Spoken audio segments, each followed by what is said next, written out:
Hey guys, what is going on? It is me, BakuriBox12 here. Welcome back to another Realm of the Mad God video. Following up from last time where I organized my favorite RotMG classes from least to greatest, now I want to focus on what I believe are the best beginners classes. For those players who are just starting out and have recently unlocked all 14 classes, what characters can I recommend that you try to get your bearings with? This, of course, will not be the same for everyone. As I said last time, I think that every class in the game has its strengths, but some of them are more difficult to get the hang of than others. And for anyone who's played this game for a long period of time knows that there is a very big difference between a character that is unmaxed and one that is fully maxed. The Knight being one of the best examples I can think of. That 40 defense is really iconic, and it makes the Knight what he is. Without it, he just kind of feels like a regular melee with a shield. So my goal here today is to recommend 5 classes that are easy to understand, simple to play, and effective at keeping you alive. Yes, DPS is very important and it will be a factor, but survival is a bigger priority for a player who's just trying to casually learn how everything works. So don't expect to see any tricksters or ninjas on here. Number 5 is the Sorcerer. As stated in the past, I have severely underestimated the Sorcerer's capabilities. By using a wand, you'll have access to the longest range in the game, allowing you to stay as far back from enemies as you'd like, above average speed and vitality, which can both keep you alive by avoiding attacks and regaining your health at a higher rate, and the Scepter ability automatically homes in on targets in front of you. So if you're not that good at aiming yet and don't feel that you have the precision, this ability will do the work for you. But without a reasonably large mana pool to pull from, and decent wisdom to regenerate the mana, the Sorcerer is not very ideal for damage. And while I said survival was the priority, having decent damage is still a pretty big factor. Number 4 is the only melee to make it here,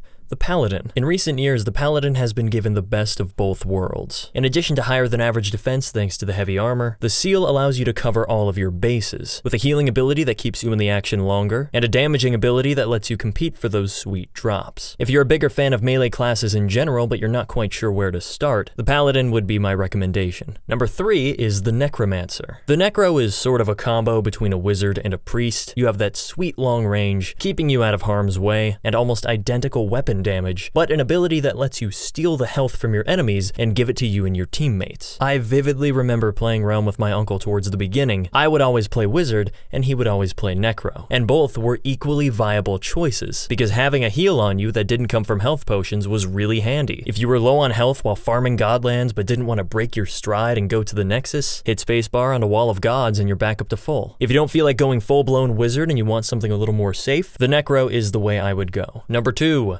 The Priest. Not quite a fan of the Necro's ability requiring enemies to steal health from, still getting kicked around by lower level enemies because you have no idea what anything does, then the Priest is the tutorial class for you. While its damage is nothing at low level, the ability to instantly heal yourself as well as everyone around you at the push of a button at a fair cost of mana is too good to pass up. It's a class that players who are having a hard time with the overall control and feel of the game should be playing. If dodging enemies is difficult, if aiming is difficult, if navigating the UI and HUD is confusing and foreign to you, bringing a priest will remove a lot of the inherent punishment that taking damage can bring. You don't have to worry about hiding in a corner for a minute to wait for your health to come back, you can just bring it back yourself. As I said, you do have to sacrifice a lot of damage for this, but it's by far the safest class that you can play at level 20. And the number 1 beginner's class is no surprise to anyone because it's really obvious. The Wizard is kind of the face of the Realm community, for better or for worse. He's the first character that you get, he's right in the middle. There is an ocean of bot wizards in the Nexus at all times, and whether you're a new or old player, you're gonna find yourself playing this class at some point. It's got great DPS from its weapon and level 20 stat roll, the 8.6 staff range is an automatic advantage, and the Wizard spellbomb is the definition of point and click. All right, see a bunch of enemies over there, aim with a cursor, and boom, they're dead. No, it doesn't have any healing from the Necro, Priest, or Paladin, but because it's so easy and readily available for you to play, and literally everyone has one, I have to put it at the top. It's a great class for anyone. So yeah, those are the 5 classes in Realm of the Mad God that I think are the best for new players to try out. I can't deny that there are plenty of people probably watching this that had their own personal favorite character when starting out. Could be any of them. Rogue, Assassin, Mystic, you name it. Which is why I think you should get them all to level 20 at least one time before making a decision. But anyway, thank you guys so much for watching, and as always, don't forget to check out the next episode whenever I post it, which will probably be soon.